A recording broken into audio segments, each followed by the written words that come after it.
Okay, good evening everyone. I know you guys are doing absolutely fine. कल हमने strategic management का chapter number 1 revise किया था। Today we gonna start with chapter number 2। Chapter number 2 बहुत detail में, आपको मालूम है this is a chapter which is like a never ending chapter, और इतने छोटे छोटे मल्टीपल कॉन्सेप्ट्स है, and ICAI has asked questions on majority of those concepts. Like obviously हर एग्जाम में चैप्टर का वेटेज जो है वो it is same as all other chapters, there is no difference in the weightage terms.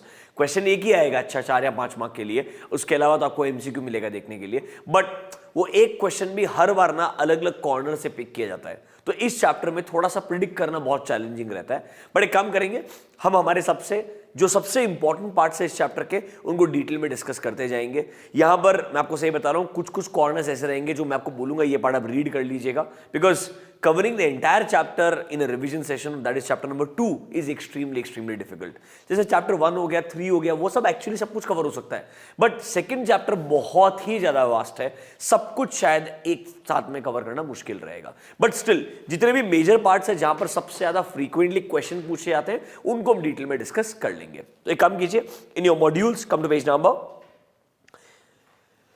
2.1। What is the name of this chapter? Dynamics of competitive strategy। मतलब क्या है? Actually मैं नाम जो है वो जस्टिफाई नहीं करता इस चैप्टर के कंटेंट को। इस चैप्टर के अंदर आपको क्या क्या पढ़ाया जाएगा, एक ओवरव्यू देता हूं, फिर हम कैसे अप्रोच करेंगे वो आपको अंडरस्टैंडिंग दूंगा। इस चैप्टर में सबसे पहले वो आपको वेयर आर वी, हमारा करंट सिचुएशन क्या है, उसको एनालाइज करने के तरीके बताएंगे। मतलब basically how do you perform environmental analysis और बिजनेस का एग्जिस्टिंग सिचुएशन का एनालिसिस कैसे करते हैं, वो इस चैप्टर में एड्रेस करेंगे।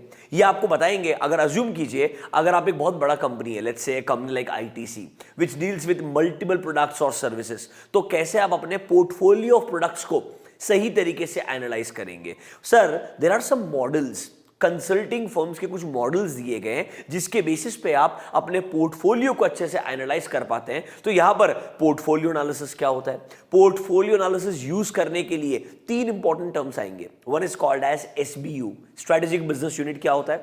Second is called as experience curve, उस वर्ड का मतलब क्या होता है, याद आ रहा है क्या कुछ ऐसा, पक्का। And third is called as product life cycle, what is PLC। ये तीनों इंपॉर्टेंट कॉन्सेप्ट्स है जिनको डिस्कस करना पड़ेगा। फिर ये तीनों समझने के बाद में कुछ मॉडल्स दिए, फॉर एग्जांपल BCG का मैट्रिक्स दिया है, वैसे ही मैकेंजी का GE मैट्रिक्स दिया है, फिर we have Ansoff, then we have ADL matrix. 4 important matrix जो दिए हैं वो आपको पोर्टफोलियो को अच्छे से एनालाइज करके डिसीजन मेकिंग में हेल्प करेंगे, वो वाला पार्ट चैप्टर नंबर 2 में है। इसके अलावा we have SWOT analysis and how do you apply SWOT के एलिमेंट्स को, उसका एक्सप्लेनेशन दिया है इन टोज मैट्रिक्स। तो टोज मैट्रिक्स भी इस चैप्टर के अंदर है, डिटेल के अंदर। फिर इसके अंदर सबसे लास्ट में 2-3 कॉन्सेप्ट्स आएंगे, कोर कॉम्पिटेंसी क्या होता है, कॉम्पिटिटिव एडवांटेज क्या है, एंड वैल्यू चेन एनालिसिस क्या होता है। वो 3 चीजें भी यहां पर आएगी आइडियली। और मैं हर जो आपको चीज बता रहा हूं ना, हर एरिया पे एक क्वेश्चन पूछा जा चुका है। मतलब ICAI ने इस चैप्टर में से लिटरली हर अलग अलग कॉर्नर से पिक करते हुए क्वेश्चंस को पूछा है। यही नहीं, इसके अलावा there is something called as industry का एनालिसिस कैसे करते हैं, उसके लिए कॉम्पिटिटिव लैंडस्केप को कैसे समझोगे एक इंडस्ट्री के, उसको कैसे एनालाइज करोगे, वो एक कॉन्सेप्ट है। फिर सर नॉर्मली एक इन जनरल इंडस्ट्री को अगर समझने का है तो डोमिनेंट फीचर्स क्या दिमाग में रखने चाहिए to understand about the industry, वो भी दिया है। Then there is something called as triggers of change, की सक्सेस फैक्टर्स क्या होते हैं, स्ट्रेटेजिक ग्रुप मैपिंग क्या होता है, ऐसे और बहुत छोटे छोटे कॉन्सेप्ट्स भी हैं इस चैप्टर के अंदर। So it's a very vast chapter. हम क्या करेंगे, सबसे पहले पोर्टफोलियो एनालिसिस क्या होता है, उसमें 3 कोर कॉन्सेप्ट क्या है और 4 मैट्रिक्स क्या है, पहले ये वाला पार्ट खत्म करेंगे। Then will come to industry analysis वाला पार्ट क्या होता है, टोज मैट्रिक्स वाला पार्ट क्या होता है, वो वाला पार्ट खत्म करेंगे। And then in the end मैं उस चीज को थोड़ा छोड़ दूंगा, core competency, competitive advantage and value chain analysis. ये तीनों चीजें हम थोड़ा डिस्कस करेंगे after we finish chapter number 6, 7 and 8, because 6, 7 and 8 के अंडरस्टैंडिंग के बाद में आपको core competency, competitive advantage and value chain analysis better समझ में आएंगे, तो उनको थोड़ा लास्ट के लिए अपन छोड़ देंगे अभी के लिए। बट उसके अलावा जो मेजर पार्ट है वो हम डिस्कस करने का ट्राई करेंगे in this session. Can we get started? शुरुआत करते हैं with the word portfolio analysis का। आ जाओ in your modules, page number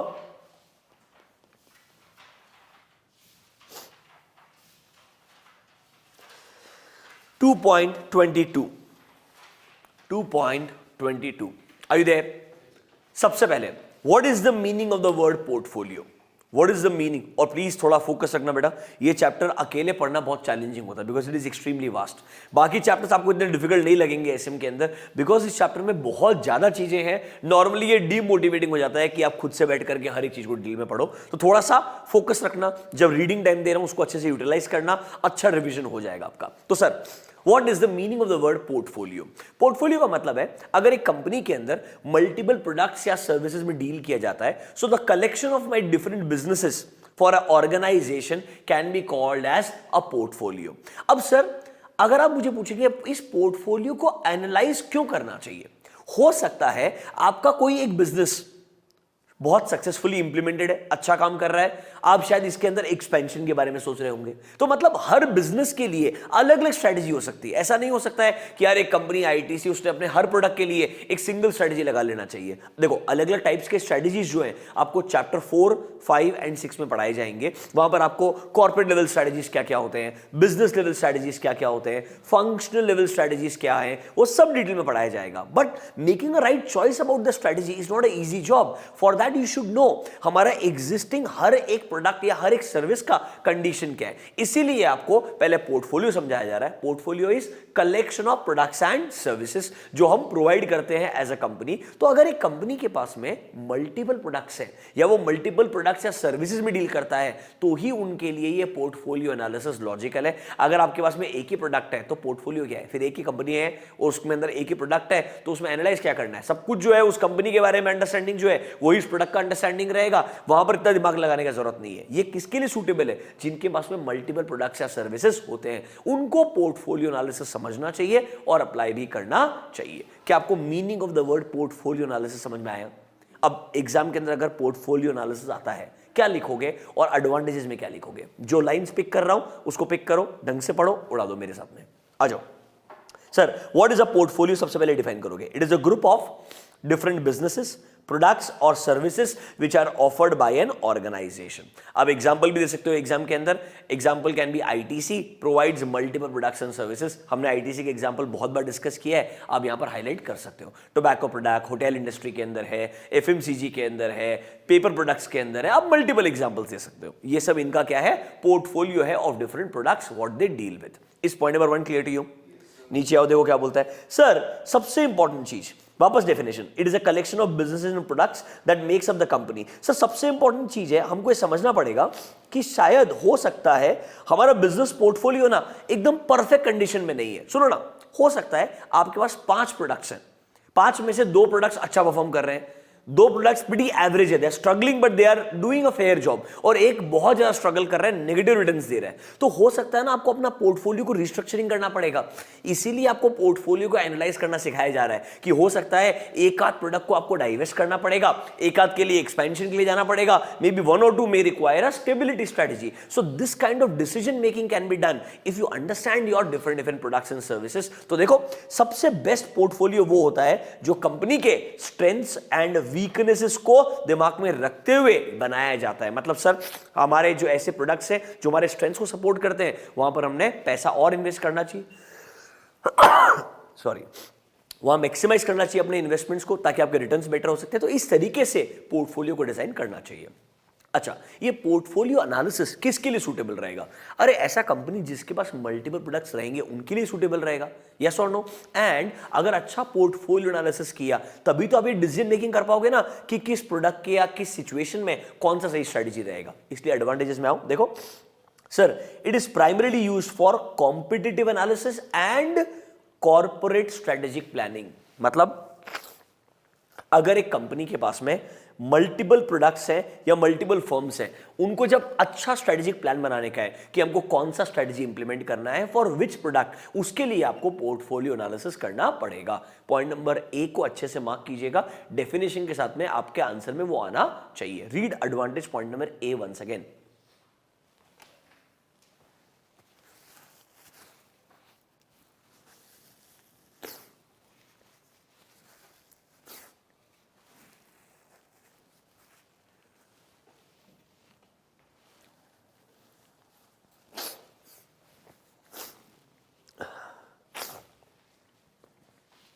ठीक है, हाँ, जहां पर इतना ज्यादा डाइवर्सिफिकेशन नहीं है, कम डाइवर्सिफिकेशन है, वहां भी यूज कर सकते हो। ऐसा नहीं है कि अगर आपके पास 3-4 प्रोडक्ट है तो आप पोर्टफोलियो एनालिसिस मत करो, तब भी it's fine, because may be even with 3 products they may require different strategies, but if you have 1 or 2 product, then definitely it is not suitable to perform portfolio analysis. clear है? Meaning clear है? At least 2 point pick करके लिख सकते हो। अच्छा, portfolio analysis करने के लिए 3 कॉन्सेप्ट क्लियर होने चाहिए। क्या 3 कॉन्सेप्ट्स हैं? पहला पॉइंट नंबर 1 पे आओ। Can you see strategic business unit? What is SBU? Second is called as what is experience curve, and third is called as product life cycle. तीनों के तीनों इक्वली इंपॉर्टेंट एग्जाम के लिए। वो आपको SBU पे भी क्वेश्चन पूछ सकता है ऑलरेडी, अलग से separately. They can ask you a question on PLC, they can ask you a question on experience curve also. Obviously out of 3 सबसे 2 जो ज्यादा इंपॉर्टेंट है वो SBU and product life cycle है, क्योंकि आंसर का कंटेंट ज्यादा बेटर है पूछने के लिए। What is SBU?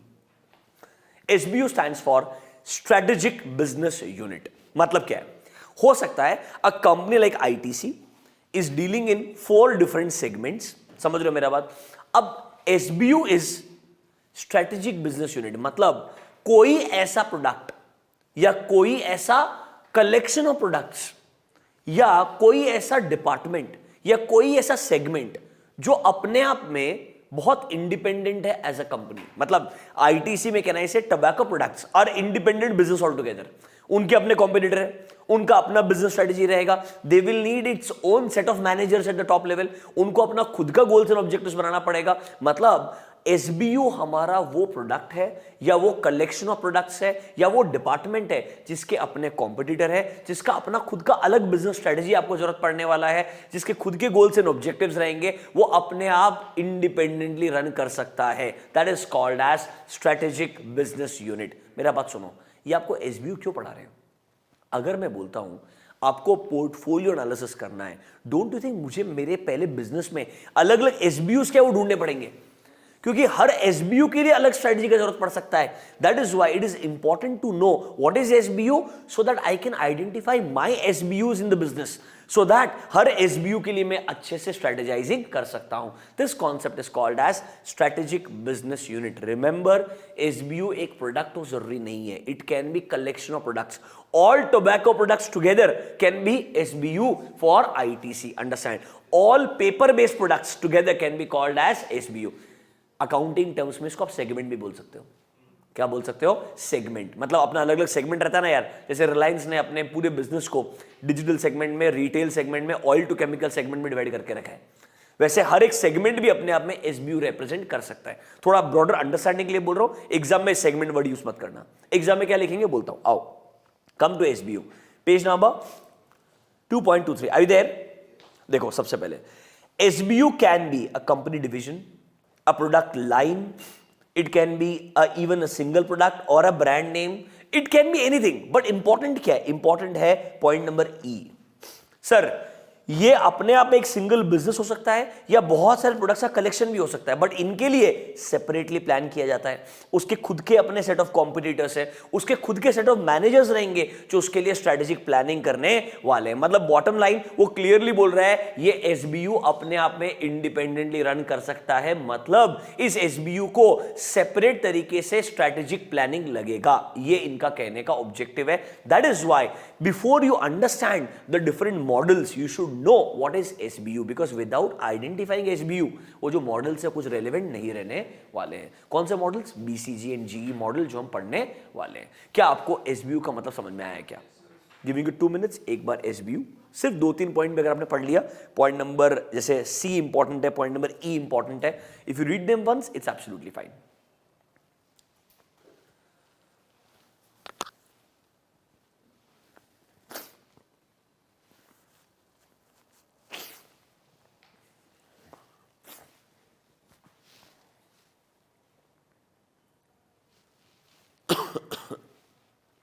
Sorry,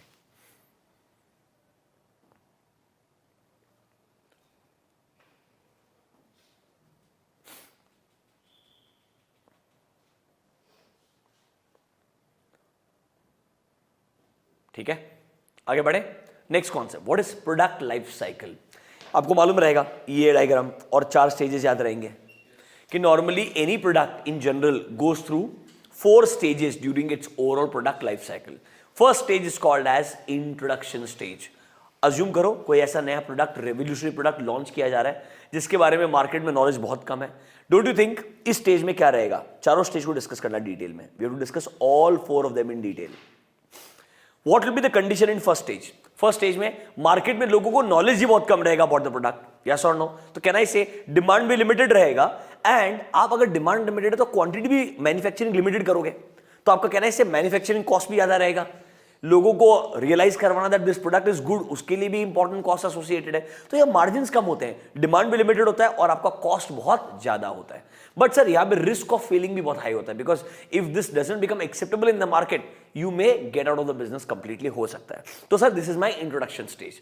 second stage, अगर इंट्रोडक्शन एक्सेप्ट हो जाता है, मतलब लोगों को प्रोडक्ट पसंद आता है, टेक्नोलॉजी मार्केट में एक्सेप्टेबल बन जाती है, तो आप जाते हो सेकेंड स्टेज पे, that is called as growth stage. What will happen in growth stage?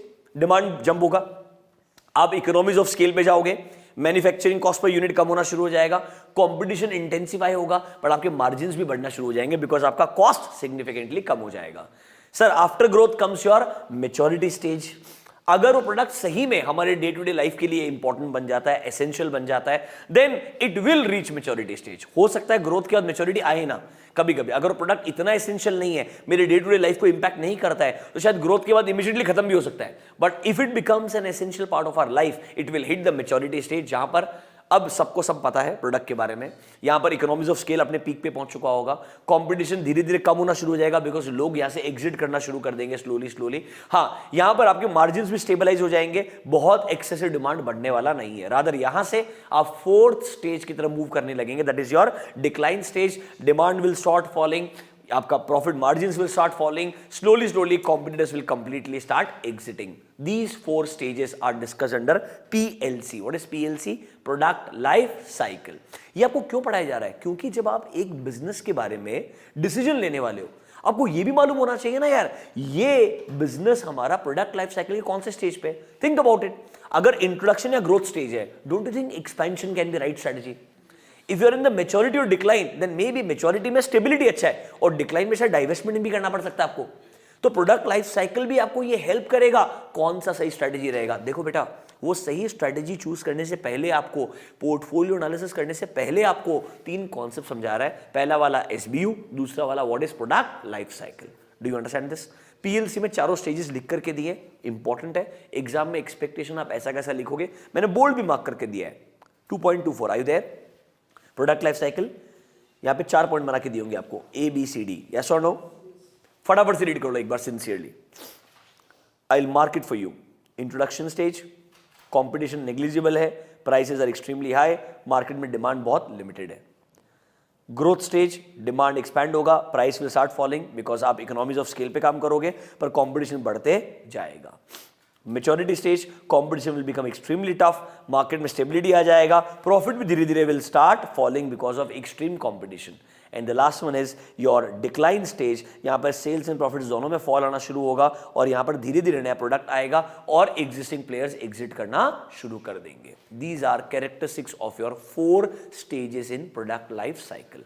एक बार आराम से रीड कर लो, फिर इसके एडवांटेजेस दिए नेक्स्ट पेज पे, वो हम पढ़ेंगे.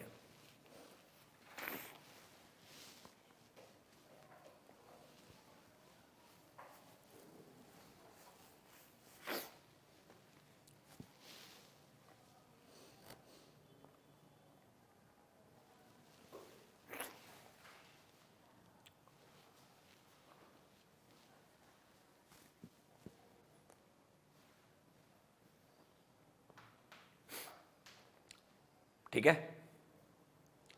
सिंपल लग रहा है एकदम. आ जाओ एडवांटेजेस ऑफ PLC. सर सबसे इंपॉर्टेंट चीज, हर स्टेज के हिसाब से हम अकॉर्डिंगली डिसाइड कर पाएंगे कि हमको यार कौन सा सही स्ट्रेटजी रहेगा. उन्होंने एग्जांपल दिया है पॉइंट नंबर B में. देखो, एक्सपेंशन में be feasible in case of introduction and growth stage. दिख रहा है क्या? मेच्योर बिजनेसेस में गो फॉर स्टेबिलिटी, मतलब ज्यादा पैसा वहां पे इन्वेस्ट नहीं करेंगे, याद है कैश काउ करके कॉन्सेप्ट रहता है, वहां से पैसा निकालेंगे और दूसरे बिजनेस के अंदर इन्वेस्ट करने के बारे में सोचेंगे। शायद हो सकता है आप जब मेच्योरिटी स्टेज में कॉम्बिनेशन स्ट्रेटजी भी यूज कर सकते हैं। तो ये सब्जेक्टिव चीज है, ये एडवांटेज है कि अगर आपको प्रोडक्ट लाइफ साइकिल का कौन सा स्टेज है ये मालूम चल गया तो आप सही तरीके से स्ट्रेटेजाइजिंग कर पाओगे। इसीलिए आपको पीएलसी कॉन्सेप्ट पढ़ाया जा रहा है। ध्यान रखना, it is more like a S shaped curve, this is more like a S shaped curve. तो इसलिए एक चीज को मार्क कर लेना, PLC is an S shaped curve जो एग्जिबिट करता है आपका सेल्स का relationship with the time period, मतलब over a period of time कैसे हमारा सेल्स बढ़ करके धीरे धीरे डिक्लाइन होने की तरफ जाता है। ये आपने एज अ डेफिनेशन लिखना चाहिए, फिर चारों स्टेज को एक्सप्लेन करना चाहिए और डायग्राम बनाना चाहिए, 4 में से 4 अगर ढंग से लिखोगे तो। नहीं तो कुछ बोल नहीं सकते। मैं एक बात बोल रहा हूं, अपने मन की बात एसएम के पेपर में बिल्कुल लिखने का नहीं, इधर स्ट्रेट फॉरवर्ड जो इधर लिखा है वैसे ही वर्ड्स को पिक करते जाओ। हाँ तुम, मैं बोल रहा हूं सेंटेंस बिल्डिंग करो अपने हिसाब से, बट इंपॉर्टेंट वर्ड्स पिक करते जाओ and try to stick to them. जितना ज्यादा स्टिक करोगे उससे उतना बेटर रहेगा। इस स्ट्रेटेजिक मैनेजमेंट में कोई स्कोप नहीं है डेविएशन का। ईआईएस ऑडिट में फिर भी स्कोप है, इधर बिल्कुल नहीं है, please understand this.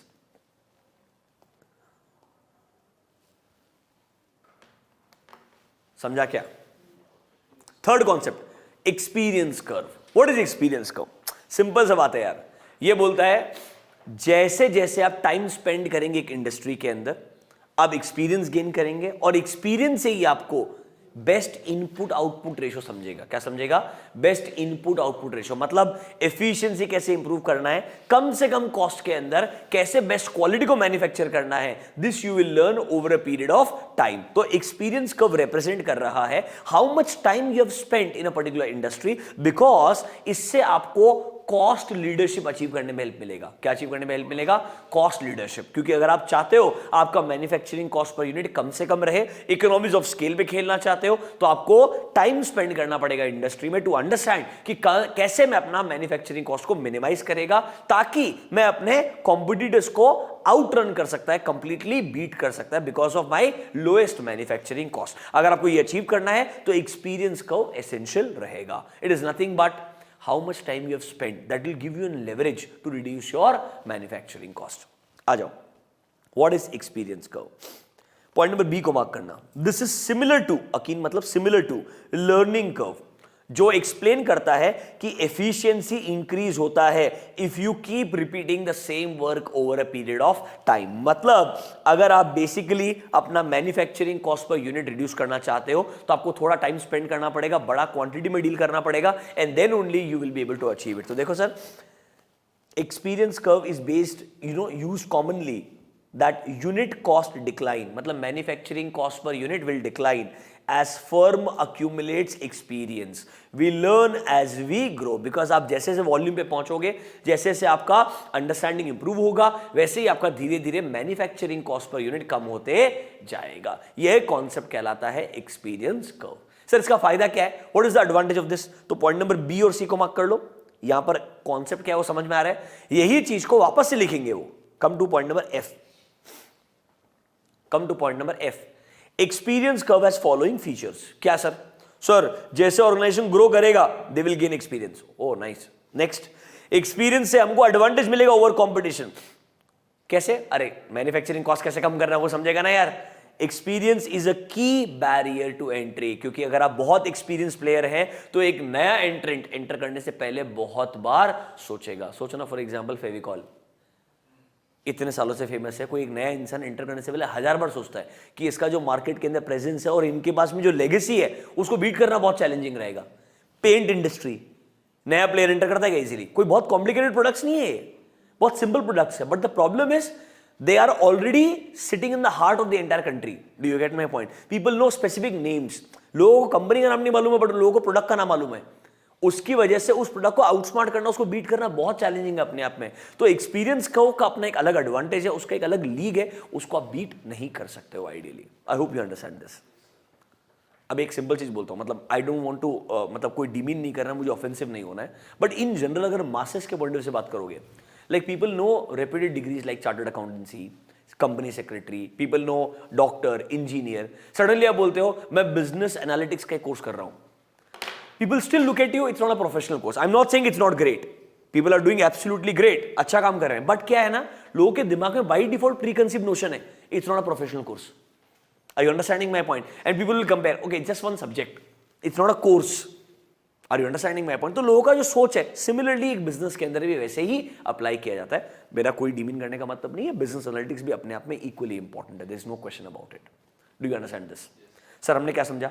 Portfolio analysis क्या है, उसके लिए 3 important concept, SBU, PLC and experience का. अब इनको अप्लाई करना है. Now we have to use it in different models.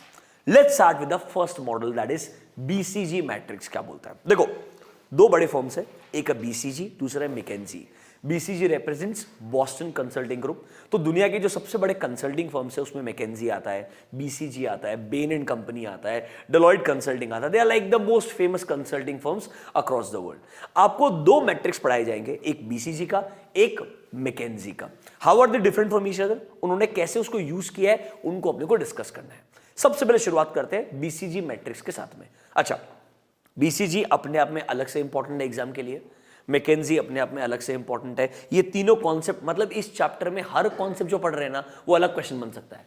और मैं बोल रहा हूं आया भी है, ऐसा कुछ भी नहीं जो नहीं है. लिटरली हर एक चीज पूछी जा चुकी है. Rather this is a chapter जहां मेरे हिसाब से उनके पास इतना स्कोप है पूछने का.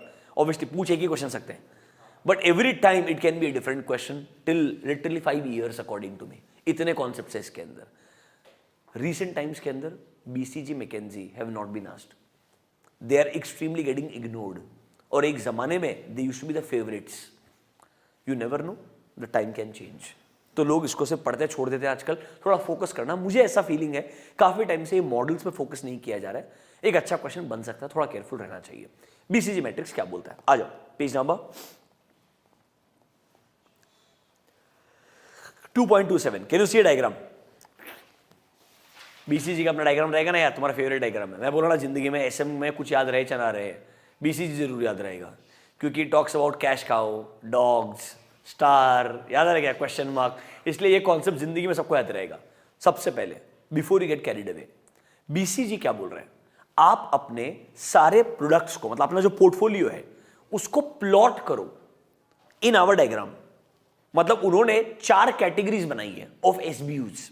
These 4 categories are different types of SBUs. आप दो फैक्टर्स के बेसिस पे डिसाइड करो आपका कौन सा SBU किस कैटेगरी में आएगा. सो 2 फैक्टर क्या है और 4 कैटेगरी ऑफ SBUs क्या है. 2 फैक्टर जो इन्होंने यूज किए हैं, एक है मार्केट शेयर क्या है आपका, मतलब आपका जो एग्जिस्टिंग एसबीयू है उसका करंट मार्केट शेयर क्या है. अगर मैं बोलता हूं आज उस मार्केट में टोटल रेवेन्यू या टोटल सेल 100 है, तो सेल ऑफ 100 में से आपका कॉम्पोजिशन कितना है. लेट्स से आपका कंट्रीब्यूशन 20 है, that means you have a 20% market share. तो आपका करंट मार्केट शेयर क्या है, वो एक फैक्टर है उनके लिए. समझ रहे हो मेरा बात? डायग्राम में आओ, जो वर्ड मार्क कर रहा हूं उसको मार्क करते जाओ. देखो ये वर्ड इंपॉर्टेंट है, रिलेटिव मार्केट शेयर. एंड दूसरा चीज, how much is the growth rate in the market, not your growth rate. Industry में ग्रोथ रेट क्या है? For example last year total 70 गाड़ियां बिकी थी, 70 cars were sold in the entire industry. इस बार 90 बिकी है, अगली बार 120 बिकी है. मतलब is there a consistent growth in the industry? तो मार्केट में ग्रोथ रेट क्या है, ये इंपॉर्टेंट है. मार्केट ग्रोथ रेट क्या है, एंड दूसरा चीज आपका मार्केट में शेयर कितना है. ये दोनों चीजों के बेसिस पे आप अपने प्रोडक्ट्स को 4 कैटेगरीज में डिवाइड करो. अब 2 फैक्टर्स क्या है, market share and market growth rate. Market share and market growth rate. अब सुनो, ये जो मार्केट शेयर है यहीं पे लिख दो, मार्केट शेयर के बाजू में लिख दो. It represents business strength. It represents business strength. It represents business strength. And market growth rate के बाजू में लिख दो, it represents market attractiveness. It represents market attractiveness. देखो ग्रोथ रेट अच्छा है मतलब ये इंडस्ट्री अट्रैक्टिव है. आपका मार्केट शेयर अच्छा है मतलब आप एक स्ट्रॉन्ग बिजनेस है कंपैरेटिवली. डोंट यू थिंक ये वर्ड उसको रिप्रेजेंट कर रहे हैं? ये वर्ड इधर ही लिख लो. क्यों बता रहा हूं, आगे जब मैकेंजी पढ़ेंगे कंपेयर करना इजी रहेगा और समझ में भी आएगा. यहां पर दो फैक्टर कौन कौन से हैं, market share and market growth rate. चार अलग अलग एसबीयू का कैटेगरी कौन कौन सा है, star, question mark, cash cow and dogs. इनके हिसाब से बेस्ट पॉसिबल कैटेगरी है स्टार कैटेगरी, जहां पे मार्केट में ग्रोथ रेट भी बढ़िया है और आपका मार्केट शेयर भी बहुत ज्यादा है।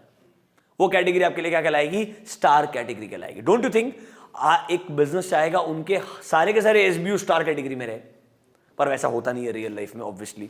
बट आप ये अचीव करना चाहोगे कि स्टार कैटेगरी मतलब इन्वेस्टमेंट लगेगा पर मार्केट शेयर भी अच्छा है, ग्रोथ रेट भी बढ़िया है, मतलब फ्यूचर के अंदर अच्छा बेनिफिट्स आपको मिल सकता है। फिर दूसरा category is your question mark category, जहां पर मार्केट में ग्रोथ रेट है, मतलब इंडस्ट्री में पोटेंशियल है, पर आज आपका मार्केट शेयर अच्छा नहीं है, आज आपका मार्केट शेयर अच्छा नहीं है। Don't you think you would want to convert your question mark into stars? अरे यस और नो, आप अपने क्वेश्चन मार्क को स्टार्स में कन्वर्ट करना चाहेंगे। सर ग्रोथ रेट बढ़िया है, मतलब इंडस्ट्री में पोटेंशियल है, आपका मार्केट शेयर बहुत कम है, आपका मार्केट शेयर 1% ही है, आपको लगता है मेरे को 1% से 10% पे जाने का bare minimum. Do you get my point? Can I से क्वेश्चन मार्क को स्टार्स में कन्वर्ट करने के लिए बहुत पैसा इन्वेस्ट करना पड़ता है, इसीलिए डर भी रहता है कि कहीं क्वेश्चन मार्क कैश ट्रैपिंग ना कर दे। कैश ट्रैपिंग मतलब पैसा इन्वेस्ट कर दिया बट वो क्वेश्चन मार्क स्टार नहीं बनता है, you may end up losing money. But yes, question mark should become stars, ये हमारे बिजनेस का ऑब्जेक्टिव होता है। तीसरा चीज, cash cow. What is cash cow? Sir ऐसा बिजनेस जहां पे मार्केट शेयर बहुत अच्छा है, you are the strongest player, problem क्या है, यहां ग्रोथ नहीं है, it's more like maturity stage पहुंच गए आप। कहां पहुंच गए? Maturity stage. ग्रोथ ज्यादा नहीं है पर आपका मार्केट शेयर बहुत स्ट्रांग है, तो आप क्या चाहोगे, जब तक ये मार्केट है पैसा निकालते जाओ, जितना निकाल सकते हो बढ़िया है, मतलब जितना पैसा निकाल लो उतना बढ़िया है। उसके बाद में अगर एक मार्केट खत्म ही हो जाएगा तो हमको इवेंचुअली शिफ्ट करना ही पड़ेगा। तो कहना है cash cow is a position जहां पे मार्केट शेयर बहुत अच्छा है और ग्रोथ रेट मार्केट में खत्म हो गया है, तो आप जितना पैसा निकाल सकते हो वो निकालना चाहोगे, कम से कम पैसा इन्वेस्ट करना चाहोगे। रादर उल्टा, कैश काउ का पैसा आप इन्वेस्ट करना चाहोगे क्वेश्चन मार्क और स्टार्स के अंदर। And the last one is dog category, जहां पर इनको लगता है मार्केट शेयर भी अच्छा नहीं है आपका और मार्केट में ग्रोथ रेट भी नहीं है, it's better to exit, it's better to exit. तो ये चार अलग अलग कैटेगरीज है। एक काम करो, शांति से जो वर्ड्स मार्क करा रहा हूं करो, समझ में आ चुका है, रीड करो एक बार अच्छे से, एग्जाम में अच्छे से वैसा लिखना, अच्छे से रीड करो। Come to page number 2.25, are you there? Sir BCG approach में क्या है? पॉइंट नंबर 2 देखो, in the BCG approach you will classify different businesses on two-dimensional matrix. One is called as growth, second is called as share. क्योंकि market word common, इसलिए वो लोग क्या बोलते हैं, ग्रोथ शेयर मैट्रिक्स बोलते हैं। Market growth and market share represents your growth share matrix. Exam में बीसीजी मैट्रिक्स आ सकता है, ग्रोथ शेयर मैट्रिक्स आ सकता है, समझ रहे हो मेरा बात? या ये चारों वर्ड लिख देगा, star, cash cow, question mark, dog based matrix, कुछ भी पूछे यार, सेम ही कॉन्सेप्ट है। समझा क्या मेरे बात? इधर आओ, यहां पे क्या बोलता है सर, यहां पे आपके पास में दो इंपॉर्टेंट फैक्टर्स है। पहला फैक्टर है मार्केट ग्रोथ रेट, दूसरा फैक्टर है मार्केट शेयर। ये मार्केट ग्रोथ रेट क्या रिप्रेजेंट कर रहा है? मार्केट अट्रैक्टिवनेस रिप्रेजेंट कर रहा है। एंड मार्केट शेयर क्या रिप्रेजेंट कर रहा है? कंपनी का स्ट्रेंथ। क्या यही चीज लिखवाया कि नहीं लिखवाया मैंने आपको वहीं पे? अरे यस और नो? अगले पेज पे आओ, चार अलग अलग कैटेगरीज क्या है। पहला कैटेगरी देखो, what is the first category? Star category. कहना इसे यहां पर अच्छा ग्रोथ है, हेवी इन्वेस्टमेंट लगेगा क्योंकि आपका पोजीशन भी अच्छा है, to maintain your position, and don't you think these are the best possible opportunities for expansion? Yes, this is your star category. अच्छे से पढ़ो एक बार, फिर आगे बढ़ेंगे।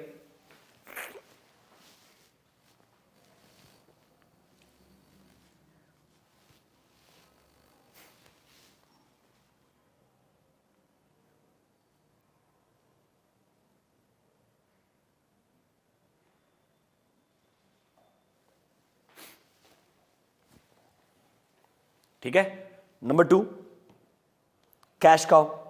सर कैश काउ के अंदर देखो, आपका मार्केट शेयर अच्छा है बट ग्रोथ रेट खत्म हो गया है। देखो, लो ग्रोथ हाई मार्केट शेयर। अरे वो जो डायग्राम में लिखा है ना वही लिख रहा है, इसलिए डायग्राम अच्छे से याद होना चाहिए कि सर यहां पर मार्केट शेयर ज्यादा है, ग्रोथ रेट कम हो गया है।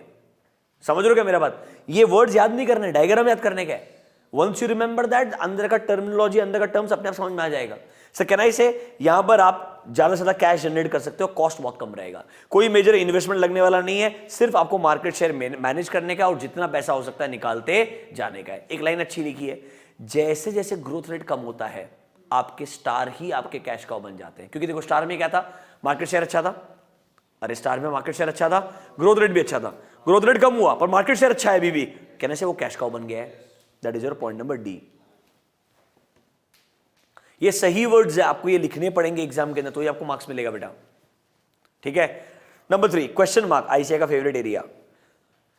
वो आपको बुला रहा है, you are the problem children और वाइल्ड कैट्स, जहां पे मार्केट शेयर भी कम है बट मार्केट में ग्रोथ रेट बहुत इनॉर्मस है। Can I say they will need heavy investments but can they become cash traps also? Yes, बहुत हेवी पैसा लगेगा, इन्वेस्टमेंट अच्छा लगने वाला है। If left unattended they can become cash traps. Yes और no? This is called as question mark situation. Point number F को देखो, एक बिजनेस ऑर्गेनाइजेशन हमेशा चाहेगा कि उनके सारे क्वेश्चन मार्क क्या बने? स्टार्स बनने चाहिए। तो आदमी क्या चाहेगा?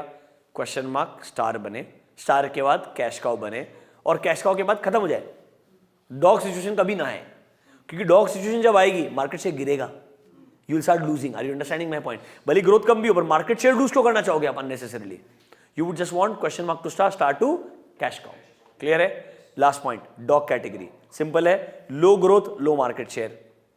हो सकता है सिर्फ सर्वाइव कर रहे होंगे या पैसा लग रहा होगा सर्वाइवल के लिए भी, आप क्लियरली उनको मिनिमाइज करना चाहोगे बाय डाइवेस्टिंग और लिक्विडेटिंग। सिंपलेस्ट पॉसिबल वर्ड्स है। तो बोलो बीसीजी में 2 फैक्टर्स क्या है? Market share, market growth rate. 4 category of SBUs क्या है? Stars, question mark, dogs and cash cows. 4 हमारे कैटेगरी ऑफ एसबीयूज है। अब ये 4 कैटेगरी ऑफ एसबीयूज के लिए इन्होंने 4 स्ट्रेटजीज भी दी है। क्या दी है? 4 strategies, build, hold, harvest and divest. क्या स्ट्रेटजीज दी है? Build, hold, harvest and divest. एक काम करो, डायग्राम में आओ, उधर ही आओ, डायग्राम में इधर ही लिख लो। एक डायग्राम पढ़ा, अगली बार सब याद रहना चाहिए, पर शॉर्टकट मत मारना, अंदर कंटेंट पढ़ना जरूरी एक बार रिवाइज करने के लिए। इधर ही मुझे एक बात बताओ, सबसे पहले बिल्ड किसको करना चाहोगे आप? क्वेश्चन मार्क को आप बिल्ड करना चाहोगे, क्योंकि आप यहां पर अपना मार्केट शेयर कम है, आप इसको क्रिएट करना चाहोगे, तो यहां लिख दो build.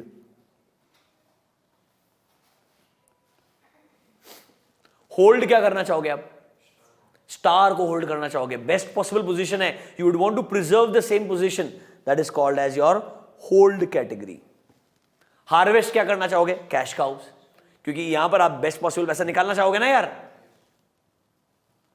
Harvest and last one is obvious divest.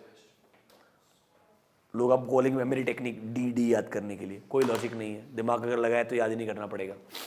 Build, hold, harvest and divest. The word use किया हुआ इतना स्मार्ट है कि उससे समझता है। बिल्ड मतलब क्रिएटिंग मार्केट शेयर, होल्ड मतलब preserving what you already have, harvest मतलब जो ग्रो किया था उसको निकाल करके बाहर निकालो, harvesting the crop. Same way harvesting what you have already invested, you have the market share, growth rate नहीं है, पैसा बाहर निकालते जाओ, अर्न करके चर्न कर लो पूरा का पूरा। And last one is divest. क्या चारों कैटेगरी समझ में आई आपको? पक्का? अब एक काम कर दो, let's go to McKinsey model. How McKinsey का model is different from BCG model, फिर दोनों में डिफरेंस क्या है वो समझ लेते हैं फटाफट से। Let's come to GE model, come to page number 2.32।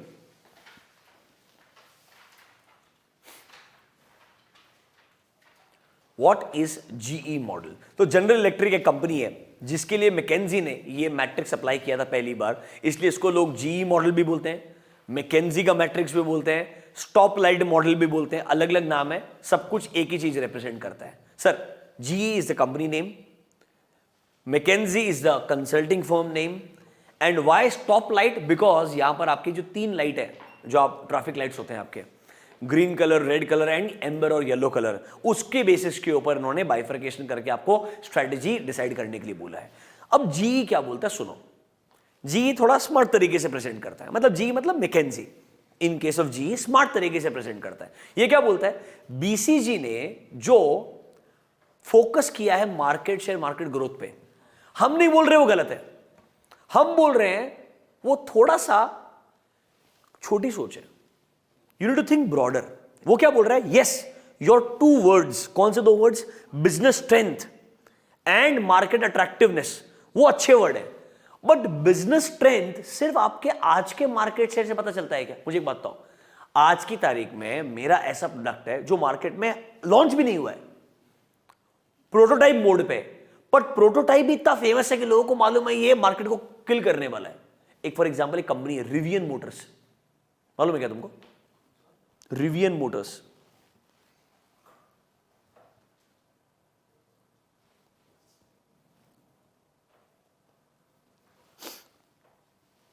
देखो, American electric vehicle automaker is building an electronic sport utility vehicle and a pickup truck.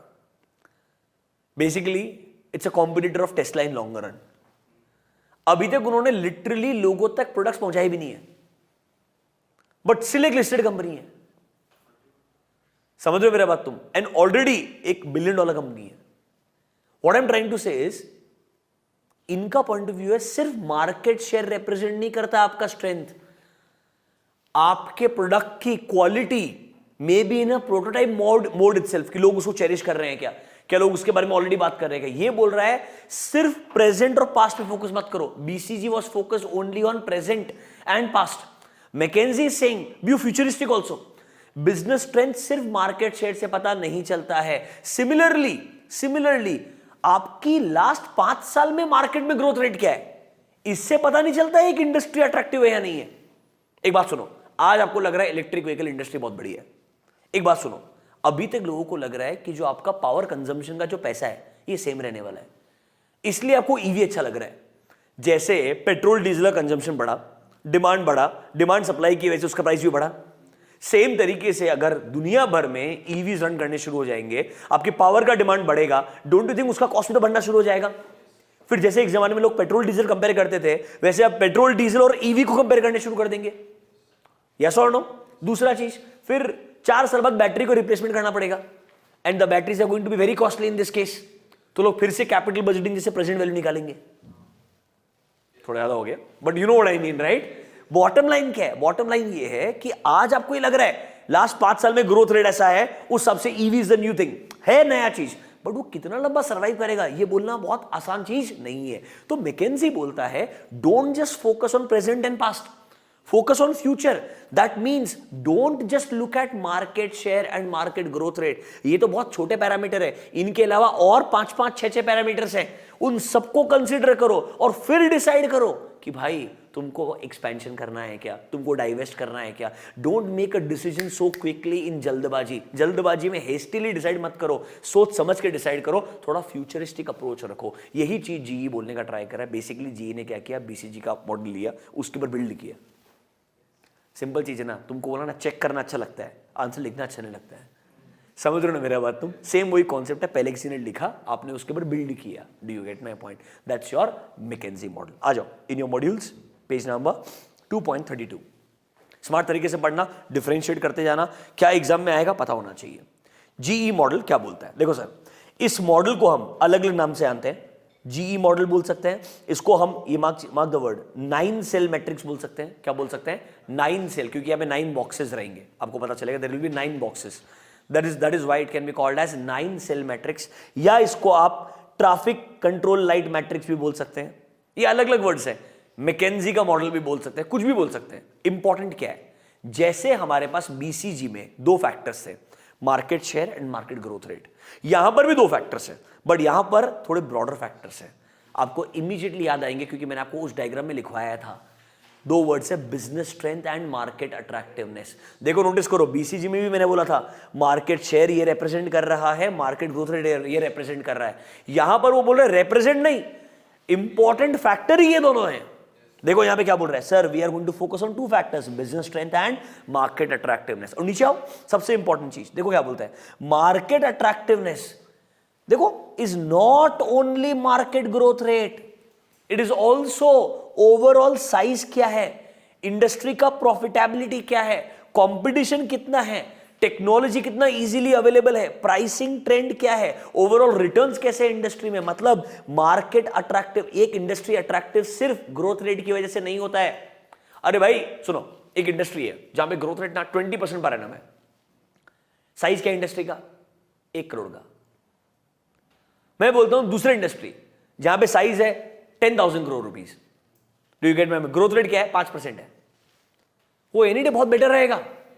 Are you understanding my point? तो आपको देखना पड़ेगा, हमेशा सिर्फ मार्केट ग्रोथ रेट अपने आप में सही फैक्टर नहीं है. इन्होंने वही बताया, साइज इंपॉर्टेंट है, प्रॉफिटेबिलिटी कैसा है, कितने कंपटीशन में प्लेयर्स एग्जिस्ट करते हैं, नॉर्मली इन्वेस्टमेंट में रिटर्न्स कैसा आ रहा है, टेक्नोलॉजी पे कितना डिपेंडेंसी है, ये बहुत सारे फैक्टर्स है. इन्होंने बहुत स्मार्ट तरीके से बोला, इसीलिए बताऊं रियल लाइफ में कंसल्टिंग का डिसीजन ना बीसीजी जैसे इतना जल्दबाजी में नहीं होता, और बीसीजी खुद भी जल्दबाजी में डिसाइड नहीं करता, ऑनेस्टली स्पीकिंग, बहुत बड़ा फॉर्म है। बट ये मॉडल उन्होंने पहले स्टैब्लिश किया था, हमारे बुक में बदला नहीं है। हमारे बुक में ये वही है जब मैंने एग्जाम लिखा था, समझ रहे हो मेरा बात, और आज भी वही है जब तुम एग्जाम लिखोगे। Do you get my point? Let's hope कि तुम्हारे बच्चे जब लिखे तब तक बदल जाए। नेक्स्ट, डिमांड वेरिएबिलिटी कैसा है, डिस्ट्रीब्यूशन स्ट्रक्चर कैसा है, क्या डिफरेंशिएशन करने का अपॉर्चुनिटी है क्या इंडस्ट्री में। ये ब्रॉडर लेवल पे मल्टीपल फैक्टर्स है, इनमें से अगर आप कोई भी 4 फैक्टर भी या 5 फैक्टर भी पिक कर लोगे ना, मैं बता रहा हूं मार्केट अट्रैक्टिवनेस किस किस पे डिपेंडेंट है, एटलीस्ट 4 से 5 पॉइंट आने चाहिए। फिर देखो नीचे, business strength. Sir business strength is not just your current market share, it is about your profit margin. For example, हो सकता है एक कंपनी का प्रेजेंस पैन इंडिया है और एक कंपनी सिर्फ एक शहर में फेमस है, पर हो सकता है पैन इंडिया वाला 100 करोड़ कमा करके इन terms of revenue net profit 10 crore कमा रहा है, ये 20 करोड़ का रेवेन्यू करके भी 18 करोड़ प्रॉफिट कमा रहा है। Are you understanding my point? In terms of profitability it is almost double than this organisation.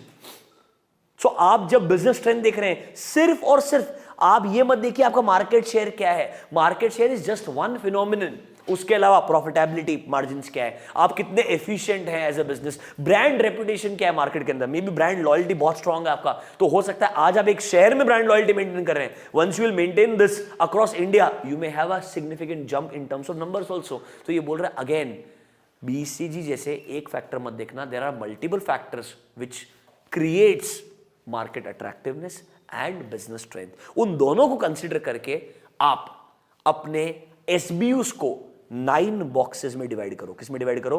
9 boxes में। आ जाओ जरा ढंग से डायग्राम पे। कैन आई से 2 फैक्टर हमारे दे रहे हैं, बिजनेस स्ट्रेंथ और दूसरा क्या है, मार्केट अट्रैक्टिवनेस। अब ये किसी को रिप्रेजेंट नहीं करें क्योंकि इनके अंदर मल्टीपल फैक्टर हैं, और रिप्रेजेंट वाला पॉइंट सिर्फ बीसीजी के लिए था, यहां पर तो खुद बोल रहे हैं इसमें ये सब फैक्टर्स आने वाले हैं, यस और नो। अब इन्होंने डिवाइड कैसे किया? Strong, average, week.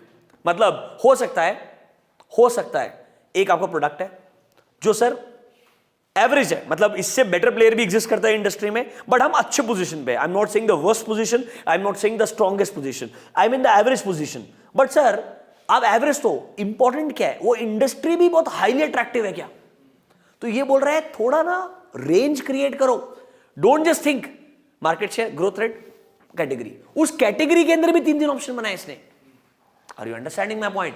तो हो सकता है आप एवरेज हो, but in terms of industry attractiveness वो हाई है, मीडियम है या लो है, ये भी तो देखना पड़ेगा ना। अगर मैं बोलता हूं वो भी मीडियम है तो यार ये सोच समझ करके डिसाइड करने वाला प्रोसेस है, क्योंकि आप भी एवरेज हो और ग्रोथ रेट भी एवरेज लग रहा है, शायद पैसा डाल दिया, क्वेश्चन मार्क स्टार बनेगा कि नहीं बनेगा गारंटी नहीं है। सी वर्ड्स बीसीजी ने फैंसी यूज किए, पर मैकेंजी का कॉन्सेप्ट ज्यादा लॉजिकल है। दोनों फर्म्स बहुत बड़े हैं, I have no right to comment on them, I am just commenting on the basis of matrix. Do you understand this? Bottom line क्या है, इधर आओ। यहां पर ना ये रिप्रेजेंट करता है रेड कलर, तुमने लिखा हुआ रहेगा तो बढ़िया है, red red red. This represents yellow yellow yellow and this represents green. ठीक है, यस और नो? या उल्टा बोल दिया मैंने? उल्टा बोला है। ये तीनों तो येलो सेम है, ये तीनों ग्रीन है और ये तीनों रेड है। समझा ना मेरा बात? ठीक दिया हुआ है, फिर भी आप रेफरेंस से लिख समझ लो। अभी इंपॉर्टेंट चीज क्या है, इसमें कौन सा स्ट्रेटेजी कब सुटेबल रहेगा?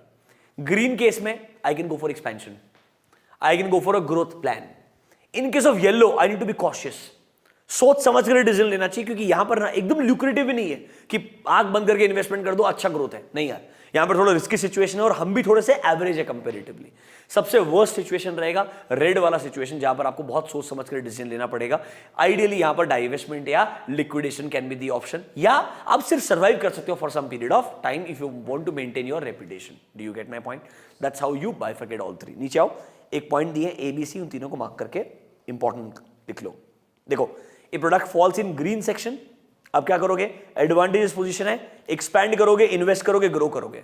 इंपॉर्टेंट वर्ड्स मार्क करके दिए। सर अगर येलो जोन में हो तो कॉशियस रहना पड़ेगा, सोच समझ कर डिसाइड करना पड़ेगा, it's not a easy job. Red category के अंदर हो, ये बहुत डिफिकल्ट टाइम ऑर्गेनाइजेशन के लिए, शायद आपको डाइवेस्ट करना पड़ेगा, लिक्विडेट करना पड़ेगा या रिट्रेंच करना पड़ेगा। ये तीनों के तीनों वर्ड्स आगे चैप्टर्स में आएंगे 4, 5, 6 में। यस और no? This is your McKinsey model. अब एग्जाम में पूछेगा which one is better model, McKinsey और BCG? Obviously McKinsey is better. क्यों बताएगा? कि मैकेंजी में जो कौन फैक्टर यूज किए, business strength and market attractiveness, they are broader concepts in comparison to market share and market growth rate. नीचे लिख के दिया है, देखो, this model is similar to BCG, however there are differences. पढ़ो जरा फर्स्टली सेकेंडली, दोनों फैक्टर लिखे हैं।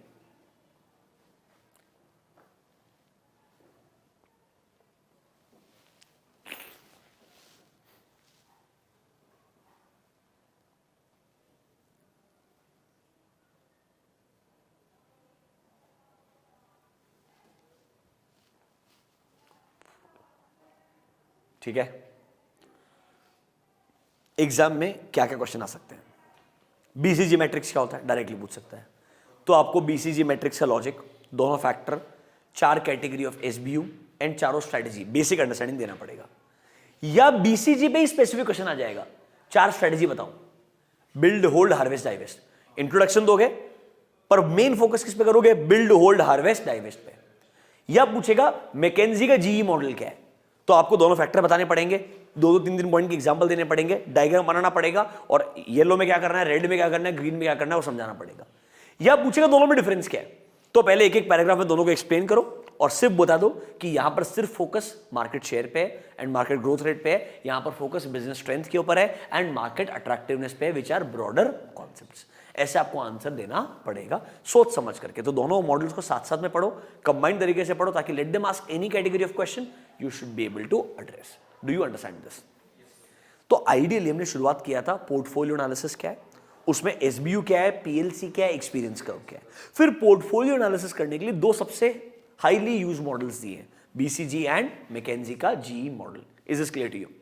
अब 2 और मैट्रिक्स है, इसमें से एक काफी बार एग्जाम में पूछा है, एनसॉफ का concept. Now this concept is more associated with a growth strategy. एक काम करो, come to page number 2.28। Ansoff का product market, mark the word growth matrix, ये एग्जाम में आइडेंटिफाई करना मुश्किल होता है कभी कभी। ये बोलेगा कि आप एनसॉफ के द्वारा 4 अलग अलग स्ट्रेटेजिक ऑप्शंस दिए हैं to support your growth strategy, वो ऑप्शंस क्या बताइए। मतलब एनसॉफ ने जो 4 ऑप्शन दिए ना, ये चारों के चारों किसके पर्सपेक्टिव से दिए? अगर एक कंपनी ग्रोथ पर्सपेक्टिव से आगे बढ़ना चाहता है, मतलब they want to expand, if you are going for an expansion, then you have an option to pick any of these 4 option as per Ansoff. बात समझ में आया क्या? Sir why it is called as product market matrix? Why it is called as product market matrix? क्योंकि ये 2 important words हैं जिसके basis पे 4 कॉम्बिनेशन बनाए हैं। ये क्या बोल रहा है ढंग से सुनिएगा। सर अज्यूम कीजिए आप एक स्टेबल सेटल्ड ऑर्गेनाइजेशन है, कुछ प्रोडक्ट्स हैं आपके और कुछ फिक्स मार्केट है, आप इन प्रोडक्ट्स को इन मार्केट में बेच रहे हैं। अब आप ग्रो करना चाहते हैं, पहला ऑप्शन क्या है? सेम प्रोडक्ट सेम मार्केट, कुछ बदलाव नहीं चाहता हूं, but I want to increase my sale. मतलब मैं चाहता हूं सेम टारगेट मार्केट ज्यादा कंज्यूम करे, मतलब हेवीली एडवर्टाइजिंग करना पड़ेगा, डिस्काउंट्स पास ऑन करना पड़ेगा, या टारगेट मार्केट को बेवकूफ बनाना पड़ेगा। उनको बोलना पड़ेगा अभी तो तुम 1 कंज्यूम कर रहे हो, 1 से कुछ नहीं होगा, दिन में 3 कंज्यूम करना चाहिए। For example green tea 1 a day not good, 3 times a day better. तब आप सेम टारगेट मार्केट को कन्विंस कर पाओगे to consume more. Do you get my point? So bottom line, market penetration मतलब क्या है? Same products same target market, कुछ बदलाव नहीं होने वाला है, प्रोडक्ट भी सेम है, मार्केट भी सेम है, अग्रेसिवली एडवर्टाइजिंग करना पड़ेगा, प्रमोशंस करने पड़ेंगे, डिस्काउंटिंग करना पड़ेगा, तो शायद लोग ज्यादा कंज्यूम करेंगे then actually what they were consuming till now. 1 option, not a easy option, very very difficult to apply according to me. इससे बेटर बाकी अदर ऑप्शंस है। दूसरा ऑप्शन क्या है? सर आपके प्रोडक्ट्स बहुत अच्छे हैं, आपको लगता है यार ये प्रोडक्ट्स ना सिर्फ इंडियंस कंज्यूम कर रहे हैं, ऐसा नहीं है, दीज आर यूनिवर्सली और ग्लोबली एक्सेप्टेड प्रोडक्ट्स। सो क्यों ना मार्केट को डेवलप किया जाए, प्रोडक्ट सेम रहेगा बट क्यों ना यही प्रोडक्ट हमारे अलग ज्योग्राफिकल सेगमेंट में जाकर के बेचा जाए। इसके लिए आप क्या करेंगे? सोचेंगे कि आपने इस टारगेट मार्केट को बेचा, अब अगर लेट्स से आप हो सकता है ना एज ए एनबीएफसी शुरू किया आपने काम, समझ रहे हो मेरे बात? 5 स्टार फाइनेंस, जैसे बजाज फाइनेंस है वैसे एक साउथ इंडिया का एनबीएफसी है जिसका लिस्टिंग होने वाला फ्यूचर के अंदर, 5 स्टार फाइनेंस करके नाम है। कॉमेडी लगता है 5 स्टार, बट हाँ है, समझ लो मेरे बात। साउथ इंडिया बहुत फेमस है, बहुत स्ट्रॉन्ग तरीके से काम कर रहा है। अब जब वो आईपीओ से और पैसा रेस करेगा, डोंट यू थिंक वो अपना ज्योग्राफिकल सेगमेंट शिफ्ट करना चाहेगा? वो बोलेगा साउथ इंडिया में अगर मैं काम कर सकता है, प्रोडक्ट बहुत अच्छा है, सेम प्रोडक्ट क्यों ना नॉर्थ इंडिया में भी जाके बेचा जाए। तो आप क्या चाहेंगे बेसिकली? प्रोडक्ट कॉन्फिडेंट है आपका, आपको बस मार्केट ग्रो करना है। दैट मींस आपका मार्केट डेवलप होना चाहिए, प्रोडक्ट सेम रहेगा। यहां पर आपको सही ज्योग्राफिकल सेगमेंट ढूंढना पड़ेगा, कैसे प्रोडक्ट वहां तक पहुंचाए सोचना पड़ेगा, उनके लिए अलग तरीके से शायद एडवर्टाइजिंग करना पड़ेगा, लैंग्वेज बैरियर्स को ब्रेक करना पड़ेगा, थोड़ा बदलाव लेके आना पड़ेगा, but that is called as market development. Third option क्या है? सर टारगेट मार्केट अच्छा है, हमने ऑलरेडी पूरा इंडिया कवर किया है, हमको इंडिया के ही लोगों के लिए प्रोडक्ट बनाने का है, हमको लगता है ये लोगों को हमने 2 प्रोडक्ट बना के दिया, अच्छा रिस्पॉन्स मिल रहा है, क्यों ना इसी मार्केट के लिए नया प्रोडक्ट लेके आया जाए। मैं आपको हमेशा एग्जांपल कैडबरी का देता हूं कि वो कैसे अलग अलग प्रोडक्ट्स लाते रहता है, डिफरेंशिएट करते रहता है और आपको नया प्रोडक्ट मार्केट में अवेलेबल करवाता है, क्योंकि उसको लगता है कंट्री सही है, टारगेट मार्केट सही है, they are addicted to my product, let's just keep differentiating a little bit. तो सर इसको बोलते हैं प्रोडक्ट डेवलपमेंट, जहां पे मार्केट सेम है बस प्रोडक्ट को बदला जा रहा है। ये आसान चीज नहीं है, इसके लिए आपको एक्सपीरियंस कर्व चाहिए, रिसर्च एंड डेवलपमेंट फैसिलिटीज चाहिए, आपको मालूम होना चाहिए आपका टारगेट मार्केट एग्जैक्टली क्या पसंद करेगा, क्या पसंद नहीं करेगा। फॉर एग्जाम्पल अगर आप ऑरेंज को सिल्क में मिक्स करेंगे तो घटिया हो सकता है। Do you get my point? तो आई एम ट्राइंग टू से sometimes you can go wrong in case of product development, that was my assumption. Point is, bottom line, product development is not an easy job but yet one another option. तो sir इन्होंने 4 option दिए। पहला वाला क्या था? Market penetration, existing product, existing market, aggressive advertise करना पड़ेगा। दूसरा वाला मार्केट डेवलपमेंट, प्रोडक्ट सेम रहेगा but in a new market. तीसरा वाला प्रोडक्ट डेवलपमेंट, मार्केट सेम है बट इस बार प्रोडक्ट बदलना पड़ेगा। तो एक में आप मार्केट बदल रहे हो, एक में आप प्रोडक्ट बदल रहे हो। और लास्ट वाला इनके हिसाब से कहलाता है diversification, that is new product, new market altogether. That means you want to venture out into a new industry altogether, that is called as diversification. हालांकि रियल लाइफ में डाइवर्सिफिकेशन भी 4 होते हैं, आपको मालूम है, जो हम चैप्टर नंबर 4 में पढ़ेंगे। याद है क्या? Vertical, horizontal, concentric and conglomerate, that we will discuss in chapter number 4। अभी एनसॉफ का जो स्ट्रेटेजी है ये किसको सपोर्ट कर रहा है? ग्रोथ को सपोर्ट कर रहा है। किसको सपोर्ट कर रहा है? ग्रोथ को। एंड मैट्रिक्स को क्या बोलेंगे सर? प्रोडक्ट एक इंपॉर्टेंट वर्ड है, मार्केट एक इंपॉर्टेंट वर्ड है, तो it is called as market product matrix या प्रोडक्ट मार्केट मैट्रिक्स, कुछ भी आप बोल दो। क्या आपको ये डायग्राम समझ में आया? देखो ढंग से सर, एनसॉफ ने ग्रोथ मैट्रिक्स दिया है जहां पर 4 सिचुएशन के बारे में बात की है। इंपॉर्टेंट वर्ड्स को मार्क कर लो, खत्म कर दो। पहला वाला market penetration, important word is existing product into existing markets. कहना इसे इसलिए आपको ज्यादा सेल करना है एग्जिस्टिंग कस्टमर को, तो आपको बहुत पैसा इन्वेस्ट करना पड़ेगा एडवर्टाइजिंग और पर्सनल सेलिंग के ऊपर। नंबर 1 क्लियर है क्या? Number 2 market development, again growth के लिए ही है। इस बार आप प्रोडक्ट सेम रखने वाले हो बट नए मार्केट में एंटर करने वाले हो। कहना ही सही, यहां पर मुझे आइडेंटिफाई करना पड़ेगा और नया मार्केट को डेवलप करना पड़ेगा। इसके लिए नया ज्योग्राफिकल सेगमेंट ढूंढना पड़ेगा, प्रोडक्ट का पैकेजिंग वगैरह बदलना पड़ सकता है, डिस्ट्रीब्यूशन चैनल चेंज करना पड़ सकता है, बिकॉज अब मैं सिर्फ इनको नहीं बेचने वाला हूं, नए लोगों को बेचने वाला हूं, तो मे भी वहां तक पहुंचने का मैकेनिज्म फिगर आउट करना पड़ेगा। थर्ड चीज प्रोडक्ट डेवलपमेंट। सर इस बार ना हम चाहते हैं नया प्रोडक्ट दिया जाए सेम कस्टमर को, तो सर प्रोडक्ट के अंदर मॉडिफिकेशन लाना पड़ेगा या नया प्रोडक्ट ही पूरा का पूरा डेवलप करना पड़ेगा। यह आसान काम नहीं है, हमें बहुत डिफरेंशिएशन के अलग अलग स्ट्रेटजीज अप्लाई करने पड़ेंगे, तब जाकर के आप नए एक्सेप्टेबल प्रोडक्ट्स को डेवलप कर पाएंगे सेम मार्केट के लिए। Last strategy is called as differentiation, जहां पर आप नया प्रोडक्ट नया मार्केट में लाना चाहते हैं। It's not going to be easy job, it's going to be the most challenging one, but हाँ अगर आपका मार्केट में रेपुटेशन अच्छा है, for example Apple strong market में लॉयल्टी मेंटेन करता है, अगर वो फ्यूचर में इलेक्ट्रिक व्हीकल बना करके बेचेगा तो शायद लोग खरीद लेंगे, बिकॉज आपका ब्रांड नेम स्ट्रॉन्ग है। Do you understand that? This is diversification, new product new market all together. Do you understand this? Clear है क्या? दिस इज योर एनसॉफ का मैट्रिक्स। देखो वापस से हम किधर हैं? चैप्टर नंबर 2 में। In chapter 2 we are trying to understand portfolio analysis, उसके लिए बीसीजी पढ़ा, मैकेंजी पढ़ा, एनसॉफ पढ़ा। एक और कॉन्सेप्ट है जो बहुत रेयरली एग्जाम में आता है, एक आध बार आया, ऐसा नहीं कि नहीं आया है। यहां पर एक टेबल दिया हुआ है, वो टेबल बनाना नहीं होता एग्जाम में, वो टेबल को समझना होता है और उसके बेसिस पे अगर एमसीक्यू है तो उसको आंसर करना होता है। इसको बोलते हैं ADL matrix. Arthur D little ने एक मैट्रिक्स दिया, उसको बोलते हैं एडीएल मैट्रिक्स। अब एडीएल मैट्रिक्स में 2 पैरामीटर्स क्या है? नंबर 1 याद है प्रोडक्ट लाइफ साइकिल, वही है कि मतलब आप जिस एसबीयू के बारे में बात करें वो एसबीयू कौन से स्टेज में है, एम्ब्रियोनिक मतलब इंट्रोडक्शन स्टेज में है, ग्रोथ स्टेज में है, मेच्योरिटी स्टेज में है या एजिंग स्टेज में है।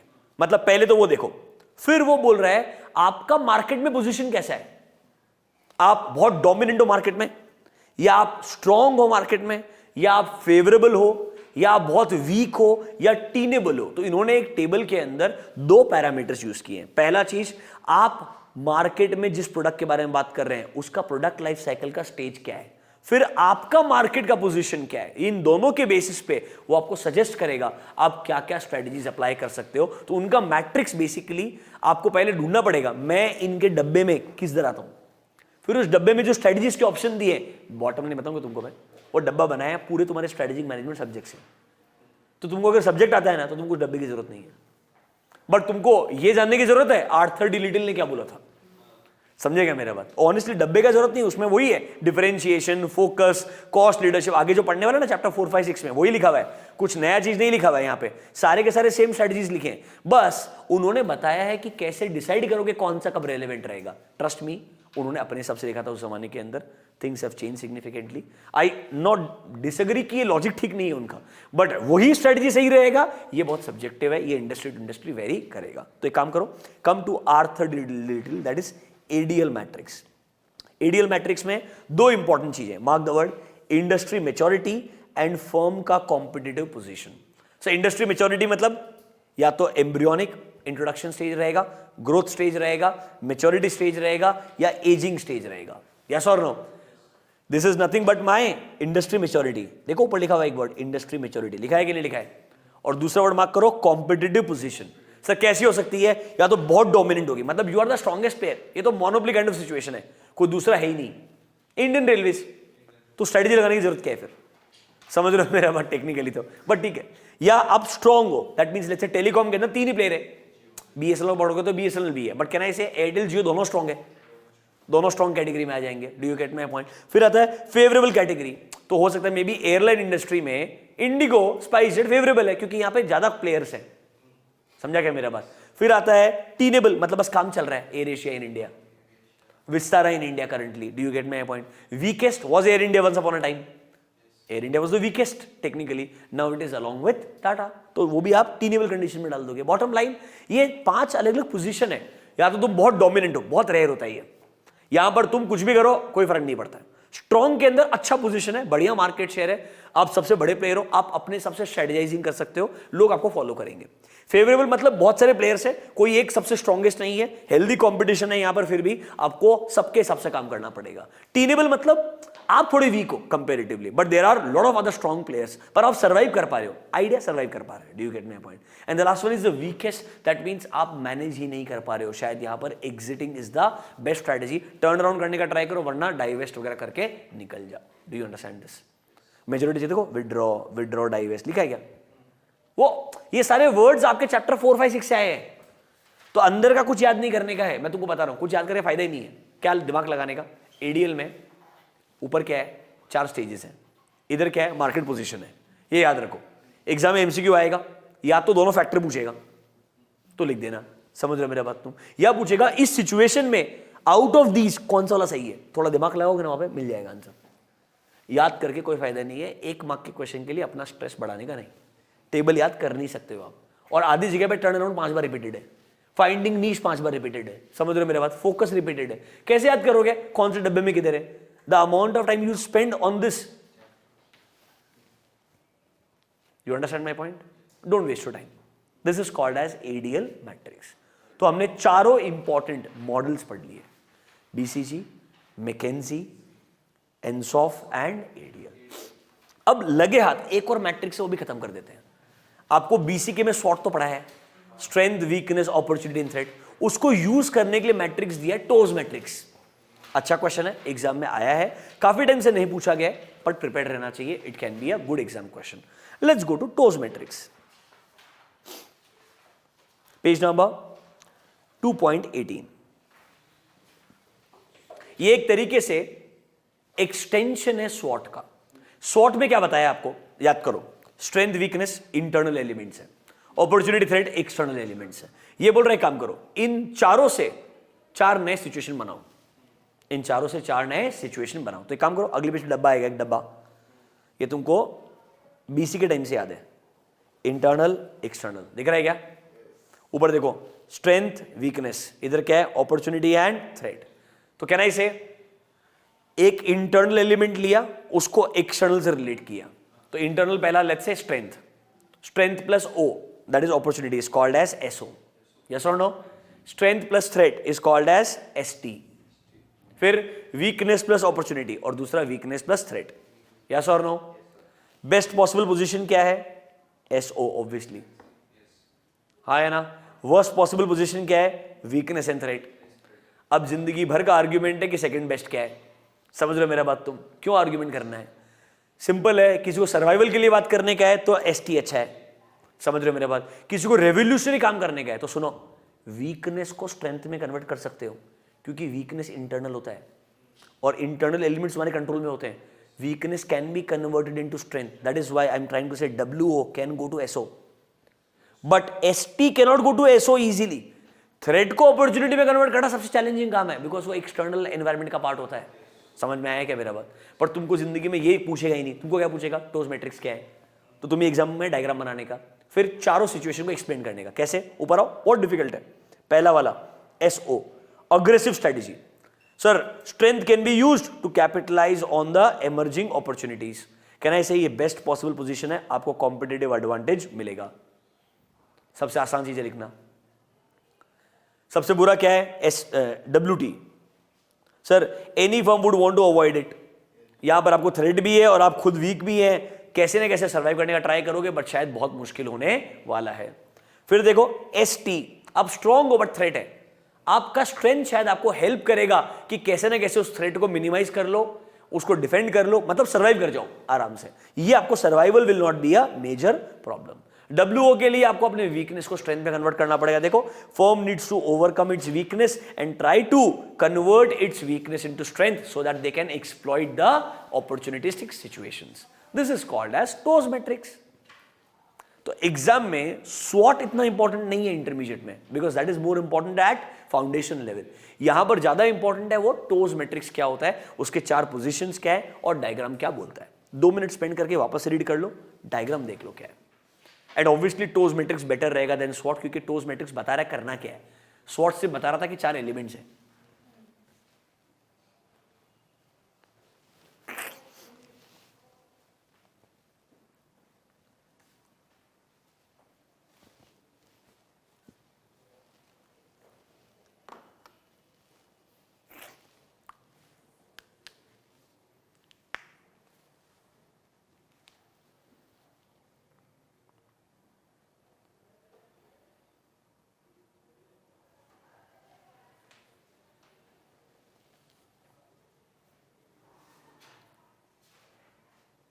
ठीक है,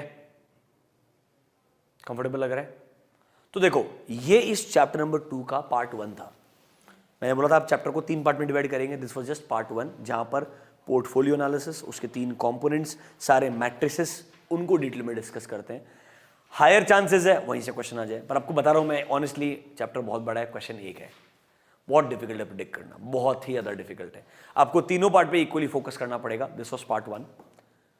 in the next session will talk about part 2, जहां पर आपको इंडस्ट्री एनालिसिस क्या होता है, कॉम्पिटिटिव लैंडस्केप क्या है, व्हाई कंपनीज गो ग्लोबल, छोटे छोटे चिल्लर कॉन्सेप्ट, की सक्सेस फैक्टर क्या है, स्ट्रेटेजिक ग्रुप मैपिंग क्या है, वो सब डिस्कस किया जाएगा। Thank you. रुक जाओ, 5 मिनट ब्रेक लेंगे, फिर शुरू करेंगे। पानी पियेंगे, उसमें पानी रखा नहीं आ रहा है।